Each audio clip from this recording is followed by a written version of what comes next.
All right. Well, Christine, thank you so much for joining us on the Multiply Your Success podcast. And maybe just to get things going, if you could get us started with your name, your title, and your company. Oh, hi. Thanks for having me, Tom. My name is Christine Nicholson. I am a multi-award-winning professional business mentor, and my business, Nicholson Hall Advisory, specializes in exit and succession planning for business owners who are still working in their business. Excellent. Well, and I love the award winning there, and it's actually one of the things that I wanted to open up about. And you recently won an award as the Business Mentor of the Year. Talk about that. I'd love to learn more about what that is and what happened.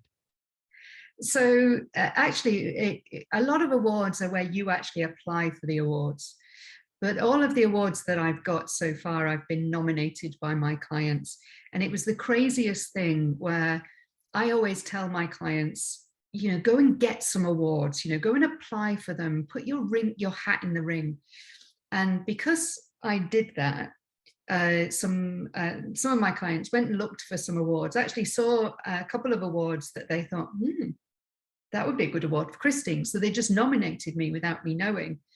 And then I got my first award, and then did I sing it from the rooftops? I was like that little bird first thing in the morning, tweeting away.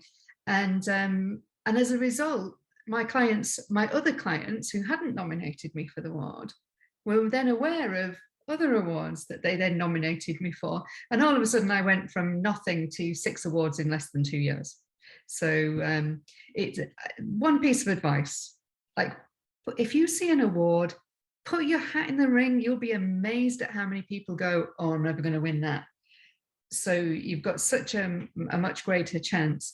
And isn't it better to say to clients or potential clients or your prospects, or even better, your competitors, hey, I'm a multi-award winning, because it will attract more clients with you doing absolutely nothing.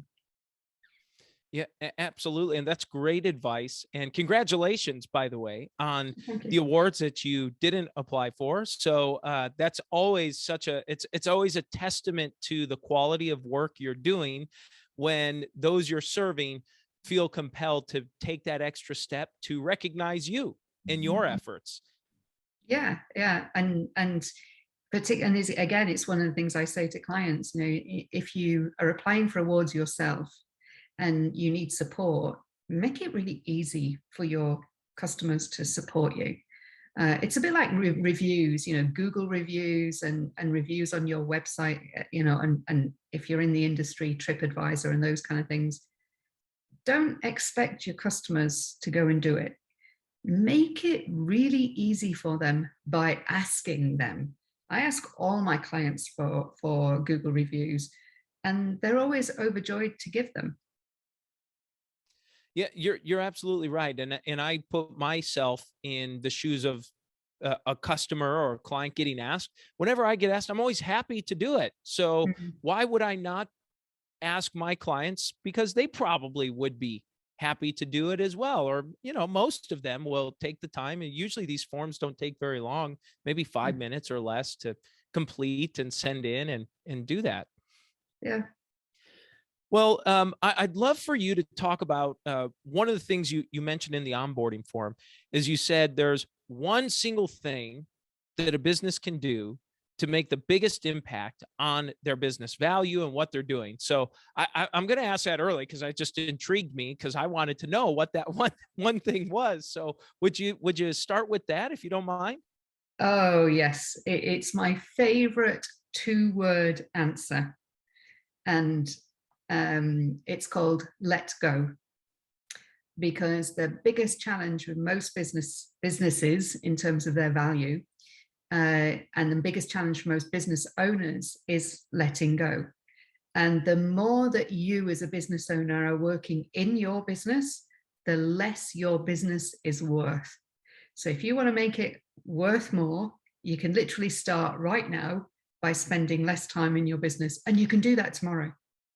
You can absolutely do that tomorrow. It's really easy. Now, the hard bit is this bit here. And the hardest part of the entire journey is the 7 inches or thereabouts between your ears, because letting go is a mentality, and it's often the thing that I have to work the hardest with clients on.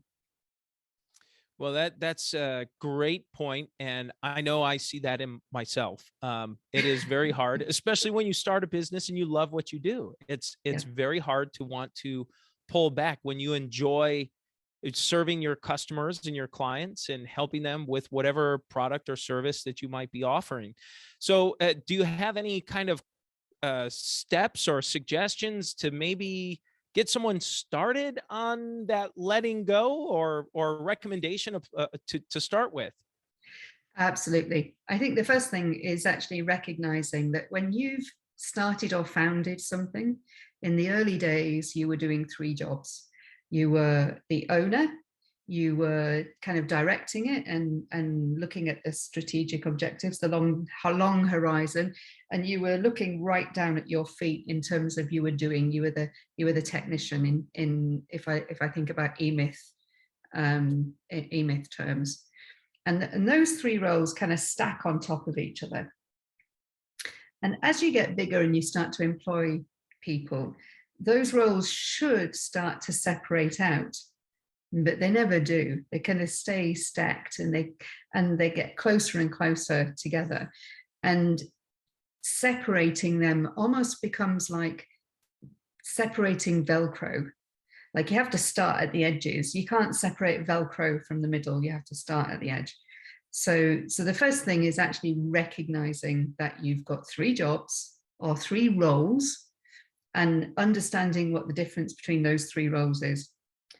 So then the second thing is, if you're employing people, it's about actually letting them do the job that they are capable of doing. And yep, some people are going to do it differently to you, and they might not do it in as well as you, but you never know, they might actually do it better. But until you give them a chance, then you're never going to know. And just those 2 things alone are the first 2 steps of letting go. And there's a whole raft of other stuff, but for most people, just thinking about those first 2 things is probably enough for today. Well, that's some phenomenal advice and recommendations for someone who's going to listen into this, even for myself to start, implementing. It's always great to hear that as a reminder. Just let go and start to relinquish part of the start just to relinquish some control ultimately over the business, so that it can really flourish and get you out of the mix, right? As an entrepreneur, when you start your business in the beginning, it can't run without you. And later on, is what you're describing here, is it can't continue to run with you. It's got to move past you. The business eventually reaches that point where it's outgrown you as the owner or the founder of the institution. Yeah. Well, you talked about you talk about 6 ways you're devaluing your business, and you talk about 6 ways companies or owners devalue their business and how to fix it. And are there a few you'd like to highlight out of that, or maybe you've already shared some? But I thought that was an interesting conversation to talk about. Yeah, sure. So I've kind of covered the biggie. It's like the gorilla in the room is owner reliance, because that is absolutely, if you're working in your business and you can't even take a day off, or you can't leave your phone behind, then you are literally throttling the value of your business. And I don't mean throttling it up; I mean strangling it down. The second thing is not actually having clear goals about what you want your business to achieve, because 100% of business owners leave their business one way or another, like 100%, like there's no exception. So if you don't have any clear goals for where your business is going, and it completely relies on you, then you're really going to hold back the value of your business. So then, apart from not having any clear goals, the third thing is actually having no clear plan to get to those goals. The fourth thing, and I'm not doing these apart from owner reliance, these aren't in any particular order. The fourth thing is people. It's about having the right people doing the right thing at the right time for the right reason. And which brings me on to the fifth thing, which is having systems and processes. And when I'm talking about systems, I'm not talking about technology. I'm actually talking about step by step. This is how we do things around here. That's kind of allows you to hand over to anybody. If somebody in your business got hit by a bus, somebody else could step in, pick up that process and go, okay, there's a bit of learning curve, but they'd still be able to do it. And then the final thing is a bit of a biggie. It's actually having no idea what an exit journey is going to look like. And if you know what the journey is going to look like, for whether you're going to sell your business, whether you're going to hand it over to your employees or the next generation, or what's going to happen to your business should anything drastically happen to you, then if you understand that journey, then you can be better prepared. And most business owners have, it's about 70% of business owners, their retirement fund is tied up in their business. And they have no understanding about how to get that money out of the business and into their retirement fund when they give up work or when they stop working. And that's leaving huge assets literally at the whim of whatever might happen to that business owner. Interesting. Well, and as I'm listening to you describe some of these steps that you're talking through, especially when you talked about systems, as soon as you said that word, I immediately think franchising. Most of our clients are either thinking, most of the people we work with are thinking about franchising, or they are in franchising. So system is a very popular phrase or word to be talking about. And so I'd love for you to talk about maybe this idea of franchisors and franchisees, and maybe how franchisors, because certainly franchisees are business owners. They're running their own business, and they're probably thinking at some point, maybe they're going to use this as an asset, or they're going to sell it, or they're going to pass it down to their kids, or whatever it might be. So are there any suggestions you might have for maybe a franchisor that they could implement or use to help support the franchisees in their network? Well, the great thing about franchisors is they've generally already thought about the system side of things, because the actual antithesis of, sorry, not the antithesis, the actual thesis of franchising is, here's a kind of business and it's already set up. All you need to do is put the manpower resource in and turn the handle, which I know is simplifying it somewhat. But just thinking about what I call the technician processes is probably not enough. And I already work with a group of people who it's a franchise or with their franchisees. And they're already thinking, the franchisors are already thinking about not only securing their own asset of the franchise, but also helping their franchisees build the franchise, make it resilient so that they can protect the asset value, because most of these guys have paid quite a lot of money to get into these things. And it's not about buying a job, it's about actually allowing that little asset to kind of mushroom up and really grow, and also allowing the franchisee to recognize how they can extract the value that they've taken this little seed into this, almost like fully grown plant, and how they get that value that they've added through their own sweat and tears out of the business. So actually having that as a franchisor, having that as part of your franchisee process, wow, I'd sign up for that. And it would make selling your franchises a lot easier, because this is a cradle to grave. You are coming in at the beginning, you're taking the seed, you're growing it, and I'm going to help you make sure you get the best value out of it right at the very end. And actually, from a franchisor perspective, one of the things you're doing is you're pulling that franchisee closer, and you're also protecting the future reputation of your own asset. because all these franchisees, they can ruin your reputation in a heartbeat. Yeah, brilliant, brilliant. I really appreciate that feedback. And one of the things I was thinking about, where you mentioned, let's say somebody, wins a lottery and disappears, right, the next day. But there's this concept of continuity planning, and I'd love for you to talk a little bit about that, and how you maybe work with clients or customers with that, or how you've seen some of your clients do that successfully.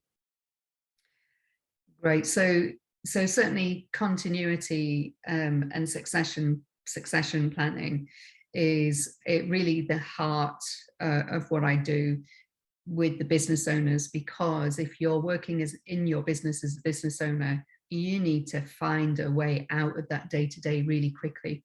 And the only way you can do that is by elevating yourself out of it so that you're operating at 30,000 feet, but also bringing up the people underneath you. And so one of the key things is having the right people. And the second thing is actually telling those people what the goal is, where you're going. And don't be afraid to tell your staff that the ultimate end game is that you're not going to be the owner anymore. The first step is, I'm not going to be in the day-to-day. I don't have a job here. The second step is, I'm no longer directing it, because I'm actually getting someone else to direct it, preferably from within. And then ultimately, at some point, I'm not going to own this anymore, because I'm going to divest my investment in this and go and do something else. So actually being clear with your staff, the earlier you do it, the better. Sharing information with them to enable them to do their jobs better, and understand the goals, and understand what needs to happen to get there, and who has the responsibility. So I always talk about responsibility, accountability, and authority. So responsibility is who's doing it, doing the doing, as Michael Gerber says in the E-Myth. And then there's the accountability, which is who's making sure the doing gets done. Now, when you've got accountability, you're generally doing some doing, but you're also making sure you're delegating and making sure that the doing gets done, and gets done at the right time, for the right reason, by the right people. And then, of course, you've got the authority approach, which is, setting the strategic direction, communicating that to the people who've got the accountability, and then breaking it down into those smaller tasks. So, do you know what? I've already forgotten what the question is, because I feel so passionate about this stuff that I get on one of those tracks, and it's like, whoa, where did this start? Absolutely. Yeah. So we were just talking about continuity planning. Is kind of where we started the conversation there. Yeah. Yeah.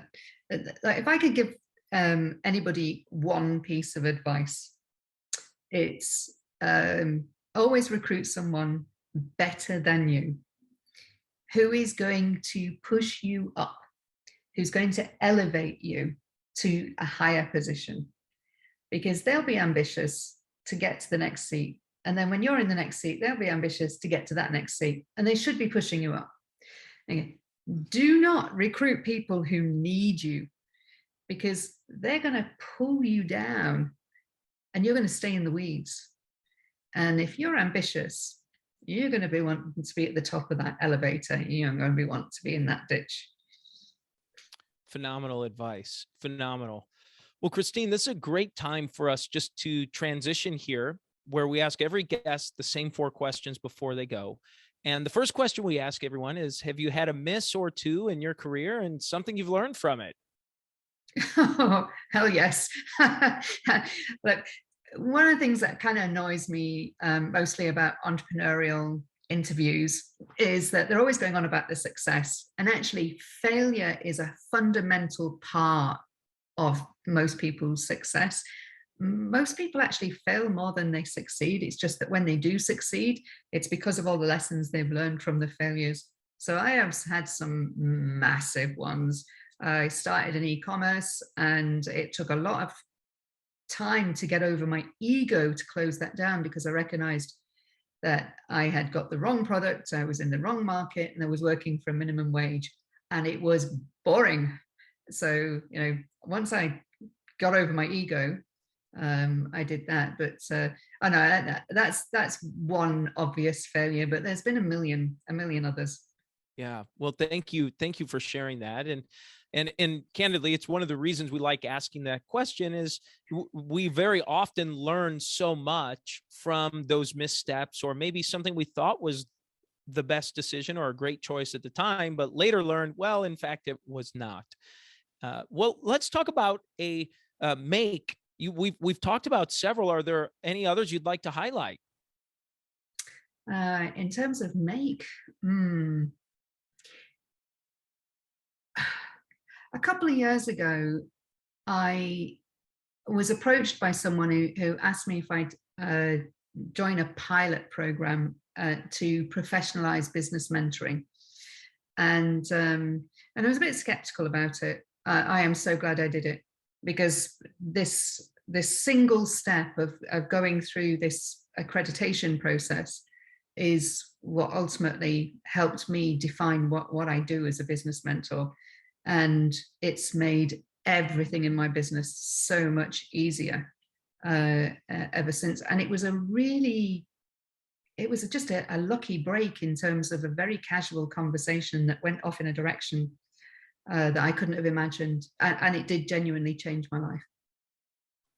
Wow. Wow. What an opportunity. What a story. And well, let's talk about a multiplier. I would venture to guess you are probably a multiplier for your clients that are working with you and and going through that. But how about your story? What's been a multiplier for you? So way back when I'm an accountant by profession, and way back when I was a baby accountant, I took a job that on the surface of it didn't look like it was ideal for me. I was dragged kicking and screaming to the interview by my recruiter, who said, "This is the job for you." And I'm going, "No, it ain't." And what I didn't realize was, on the other side of things, that they were saying they'd rejected my CV 3 times.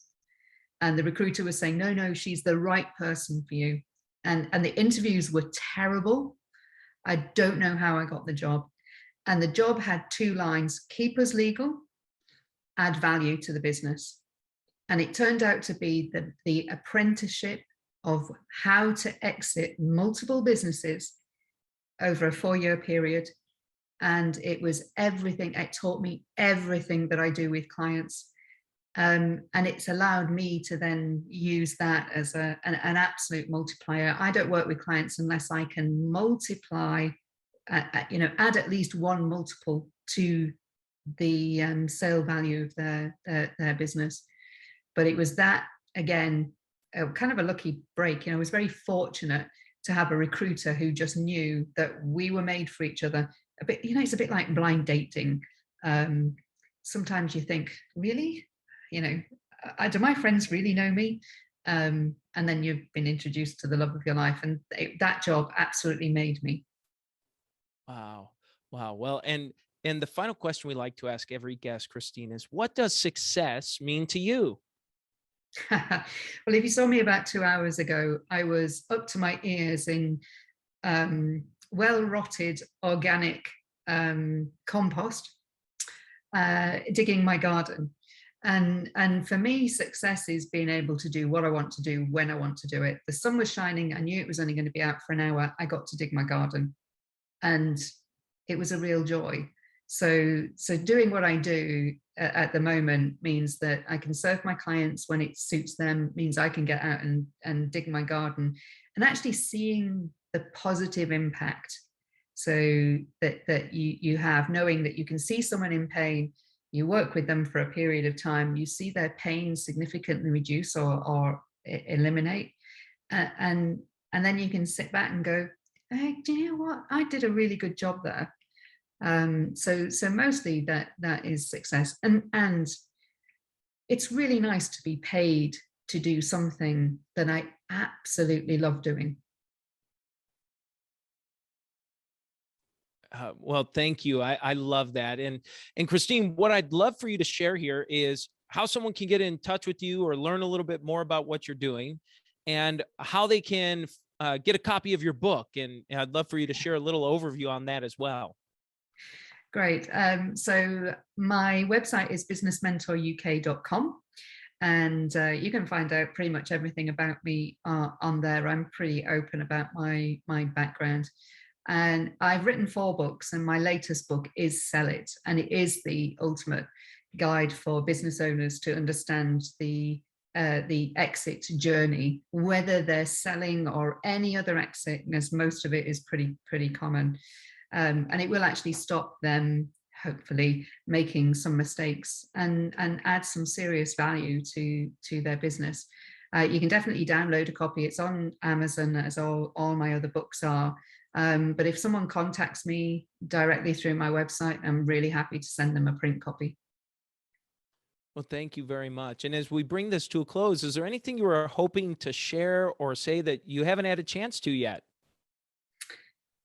Well, frankly, some people can get a bit sniffy about franchisees, and all I can say to franchisors are absolute heroes, because they're generating businesses for people who think that they can't do it themselves. And for franchisees, you're already brave, because whilst you might be paying some money for something that's already been set up and proven elsewhere, it's not been proven where you are. So never, ever, ever think that you are not an entrepreneur, that you are not worthy of the title of business owner, because you're generating, you're generating jobs, and the backbone of the UK, and pretty much the USA as well, is small and medium-sized businesses. So just be proud to wear your little medal of, I am working for the greater good here. And I just think it's not said very often, if at all. And anybody who steps out into the open and runs their own business is a hero, and they should be recognized as such. So keep on going. Oh, well, that's phenomenal. Thank you. And I completely agree. Extremely, extremely well said.